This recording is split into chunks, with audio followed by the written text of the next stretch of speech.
During the Second World War, millions lived without electricity, refrigeration, or supply chains. But they didn't starve. They didn't wait for aid. They relied on food that didn't need freezing, food that didn't expire. Across occupied villages, burnt cities, and isolated farms, families preserved what they could and buried what they couldn't afford to lose. Jars of beans were sealed with wax, meat was smoked, dried, or packed in ash. Vegetables were fermented, salted, and lowered into cold earth. These weren't backup plans. They were the plan. Modern prepping often means shelves filled with packaging, expiration dates, and vacuum seals. But in 1942, there was no vacuum, no plastic, no second chance. The foods that lasted were chosen because they always had, because they worked before electricity and long after it failed. Families who survived didn't store food in panic. They stored it in silence, season after season, knowing what vanished once might not return. No labels, no guarantees, just calories, guarded like gold. These are 15 foods WWII families stockpiled. They never expired, and many are still keeping people alive in places where the lights never came back. Number 1. Brined root vegetables. In the harsh winters of Eastern Europe, food didn't rot because it was saved before it had the chance. Root vegetables, carrots, beets, turnips, were pulled from the soil before frost, washed clean, and lowered into jars filled with salt, vinegar, and boiled water. Not to flavor, to survive. Without refrigeration, families used centuries-old brining methods. The acid from vinegar and the absence of oxygen slowed bacteria to a crawl. These jars were sealed in silence, stacked in root cellars, or buried in crates beneath wooden barns. There were no expiration dates.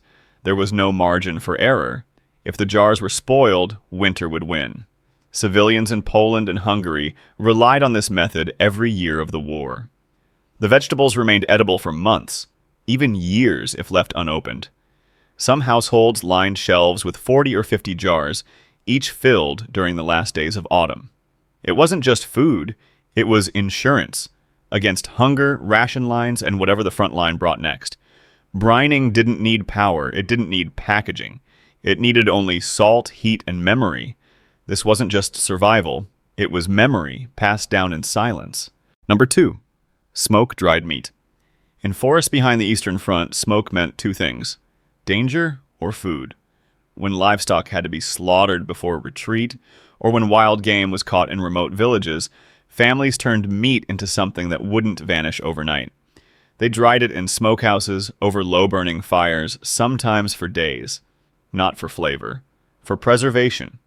Beef, venison, and rabbit were sliced thin, rubbed with salt, and hung on wooden racks above smoldering hardwood. Smoke dried the flesh and coated it with antibacterial compounds, while the salt pulled out moisture that would otherwise rot it from within. No refrigeration, no cans, just instinct and ember. In Slovakia, entire communities prepared meat this way before winter or occupation. The dried strips were wrapped in cloth or wax paper, stored in clay pots, or tied in bundles and hidden in rafters. It could last a year, sometimes longer. Even retreating soldiers knew the value. A pouch of dried meat could mean the difference between movement or collapse. But for civilians, it meant something deeper. Protein in a world of porridge, strength where there was none. Smoke-dried meat wasn't convenient. It was sacred. Every strip was survival condensed. One forgotten skill, one more day alive. Number 3. Fermented cabbage. In the sieged cities of Eastern Europe, fresh food disappeared within days. But in the dark corners of basements and the backs of broken kitchens, one thing held its ground: cabbage, submerged in its own sour resilience. Families turned to fermentation not because they liked the taste, but because it worked. They shredded cabbage, packed it with salt, and pressed it under heavy stones inside wooden barrels or clay crocks. There was no vinegar, just time. Natural lacto-fermentation transformed it. The bacteria that ruined food were replaced by bacteria that preserved it. In Berlin, during the final years of war, sauerkraut was more common than bread. A barrel filled in October could feed a family until March.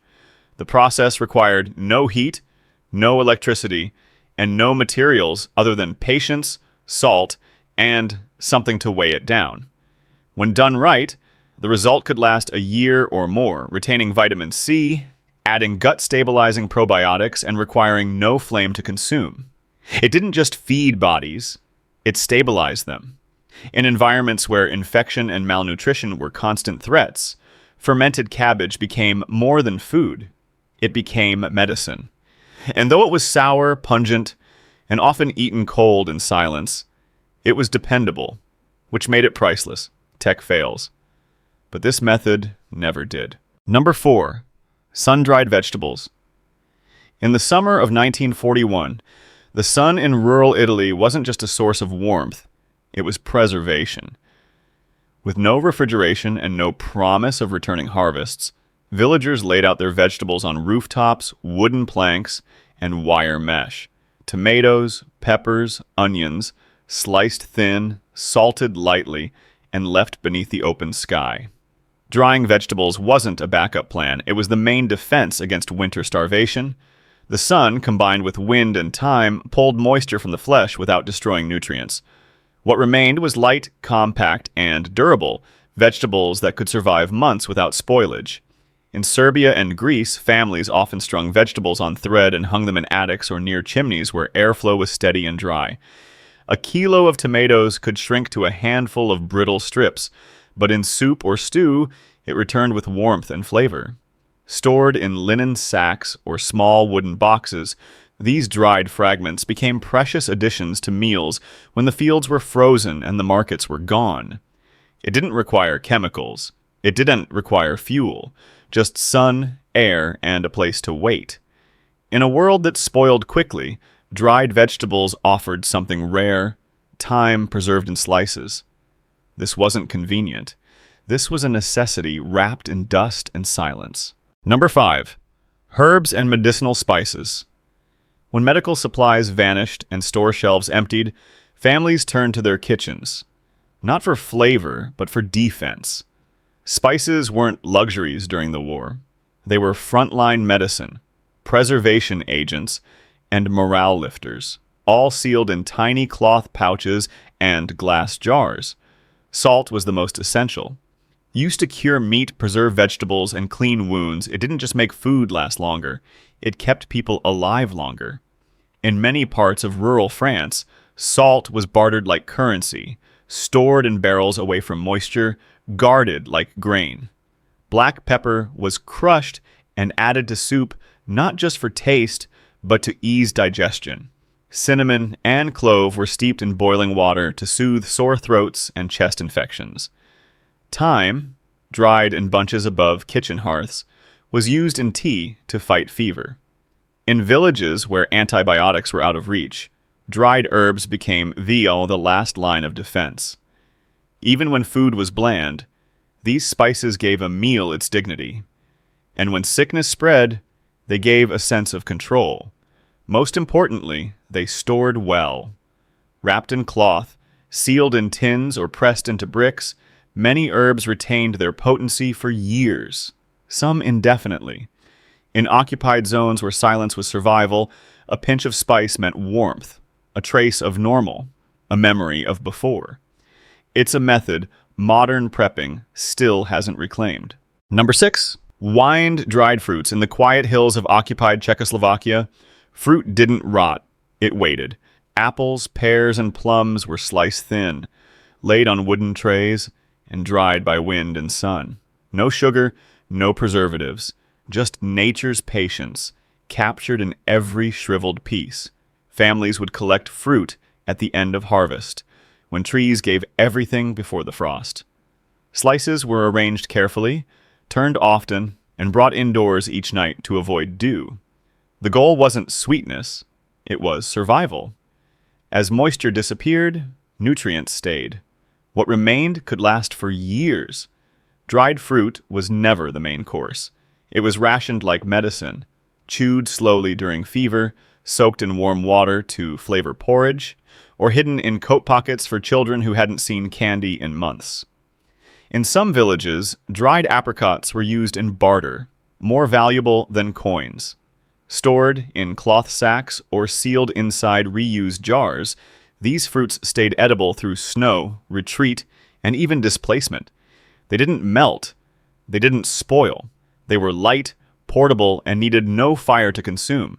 In times when sugar was scarce and morale was lower, even one sliver of apple could offer energy and hope. This wasn't about taste, it was about endurance wrapped in sweetness. A small fruit carrying a season's memory into a starving winter.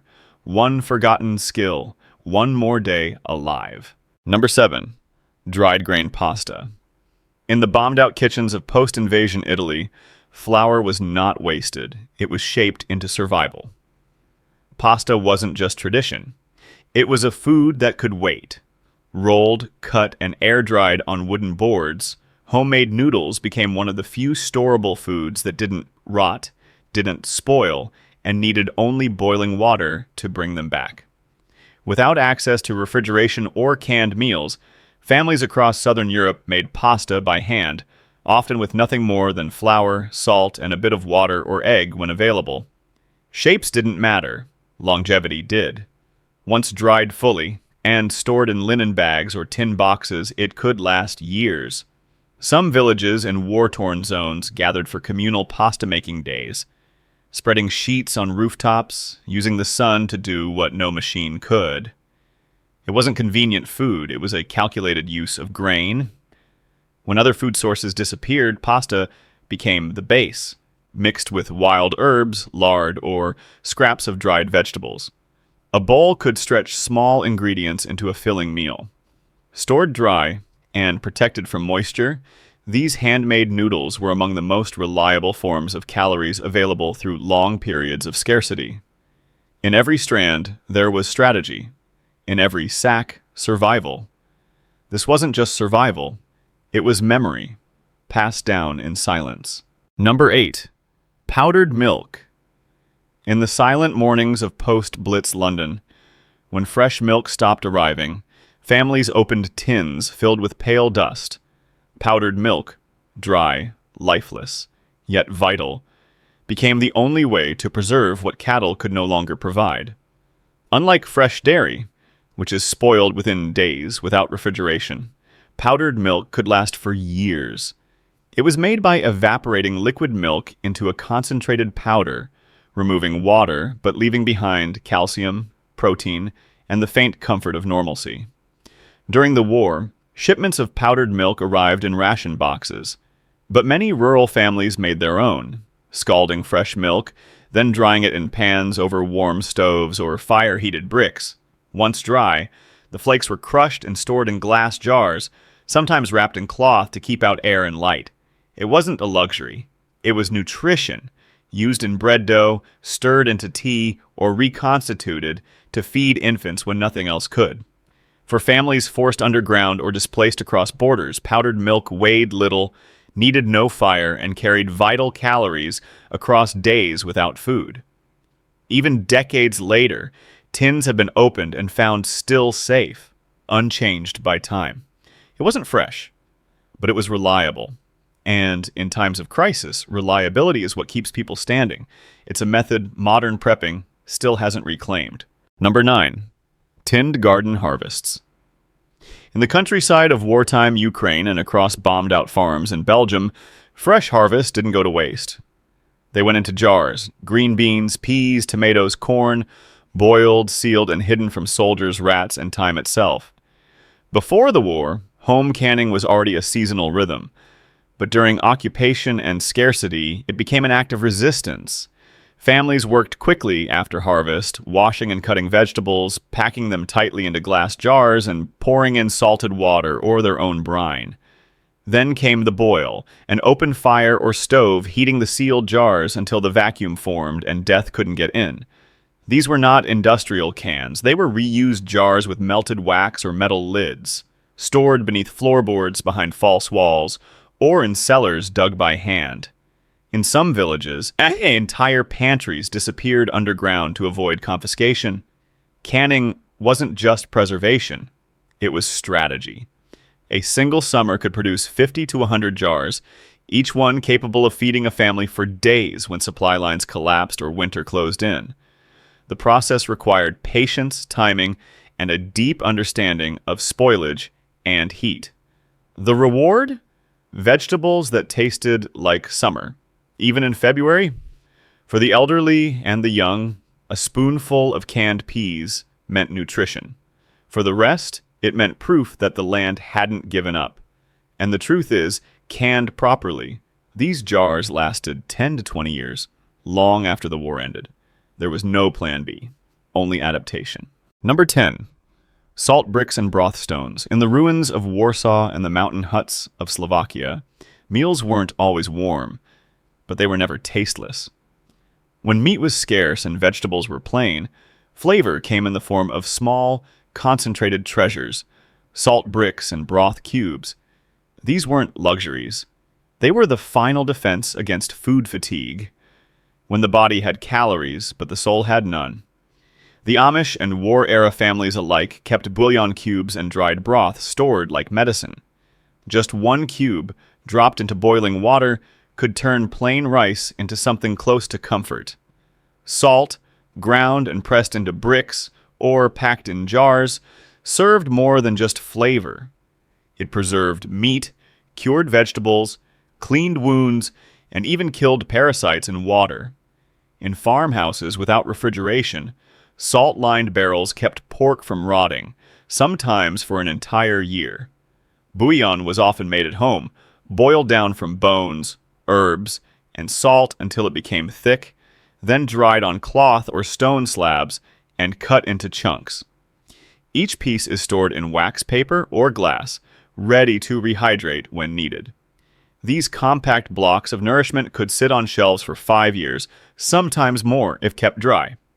They didn't fill my stomach, but they changed the meal. And in war, that was often enough. Flavor wasn't a luxury. It was survival, dissolved one cube at a time, one forgotten skill, one more day alive. Number 11. Rolled oats and cracked grains. In the bitter mornings of post-war Austria, when fires burned low and bread was a memory, families stirred something humble into boiling water. Oats. Not because it tasted good, because it never fails. Rolled oats, barley, and cracked wheat were among the few grains that could survive without refrigeration, packaging, or preservatives. Stored in sacks, glass jars, or tin bins, these grains absorbed no moisture, attracted no rot, and waited in silence, sometimes for years. In the German countryside, oats were often bought or bartered by weight, then hidden in attics or buried in crates beneath cellar floors. A single 50-pound sack could last a family of 4 for months.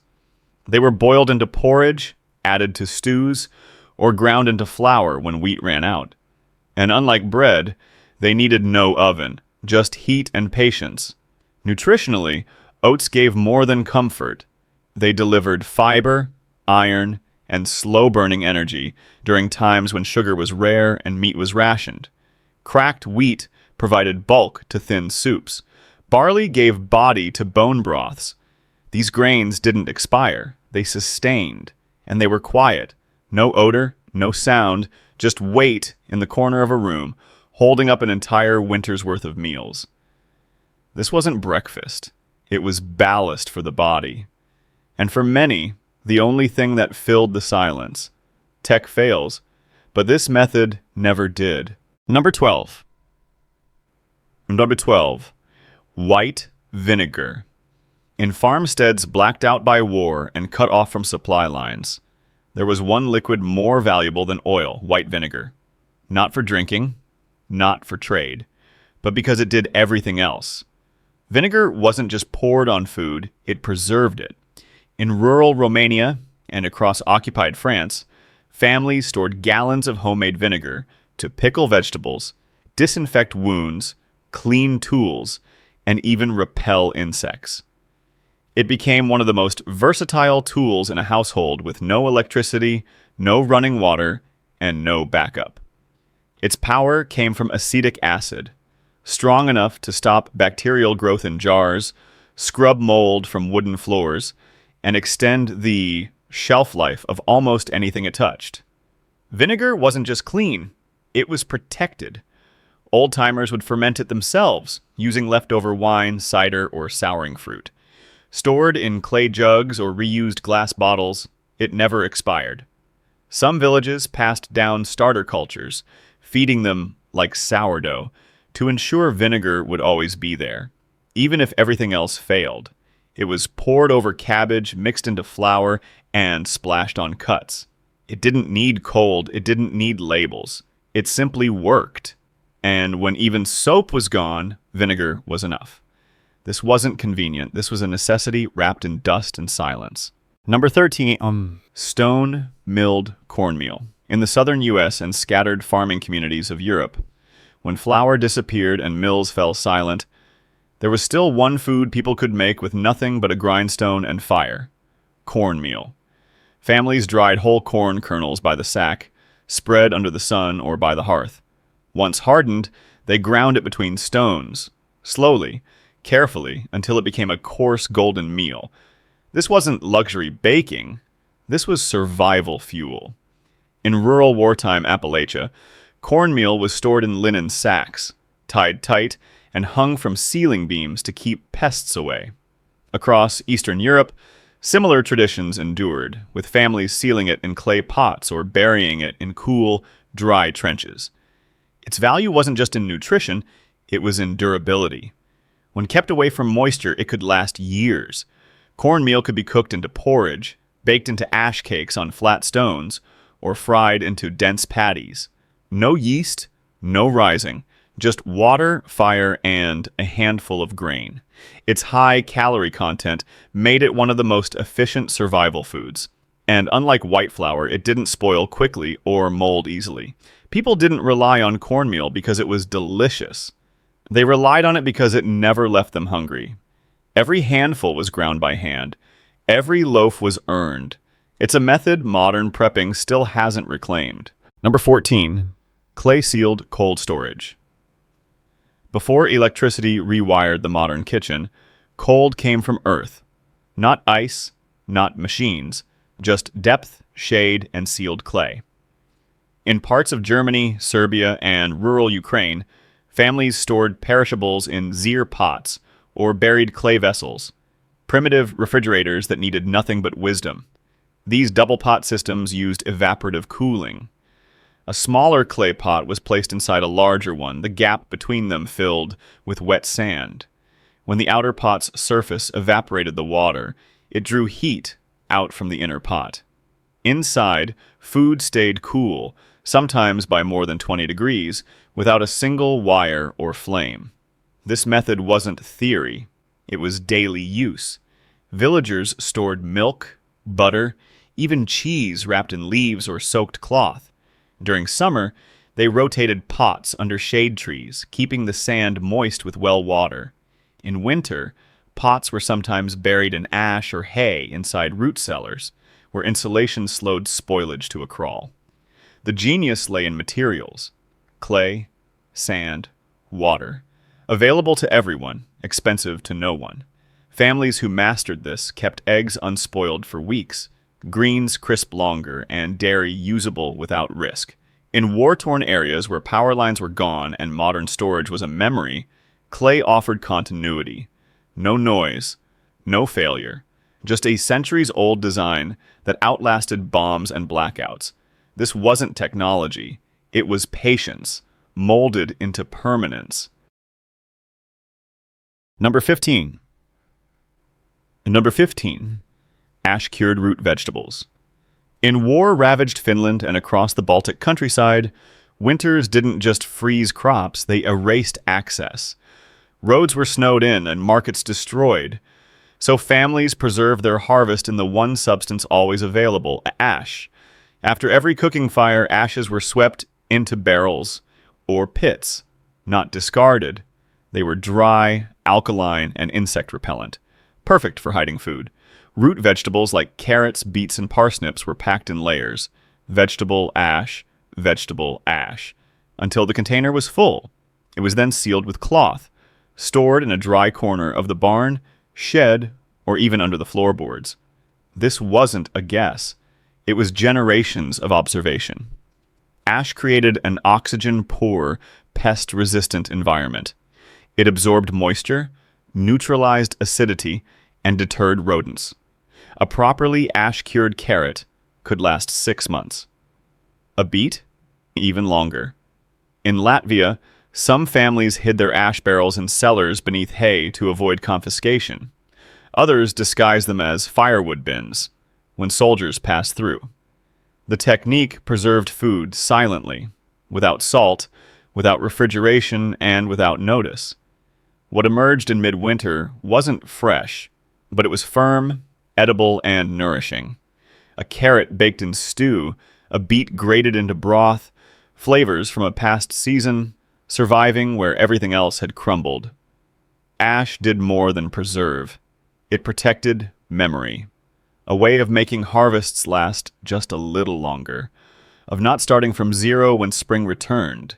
Every layer was an act of defiance against decay, one forgotten skill, one more day alive. Now you understand. Survival wasn't about canned goods or convenience. It was about rhythm, soil, fire, silence. The people who endured the collapse of systems didn't have gadgets or guides. They had memories, and memory was enough. From ash to vinegar, from dried grains to jars sealed with wax, these weren't trends. They were lifelines. Each method carried a story, passed from hand to hand, not to be clever, but to stay alive. They didn't prepare out of fear. They prepared because it was the only way forward. What we've forgotten, they lived daily. No electricity, no fallback, just skill, repetition, and an unbreakable relationship with their land. You've just seen 15 methods that don't need a generator or the grid. They only need you to relearn, to rebuild, to remember. Because in every war, every famine, and every blackout, it was always these quiet techniques that endured. And they still will. Want more lost wisdom like this? Hit like and subscribe. We're just getting started. One subscription helps revive the knowledge they died to preserve.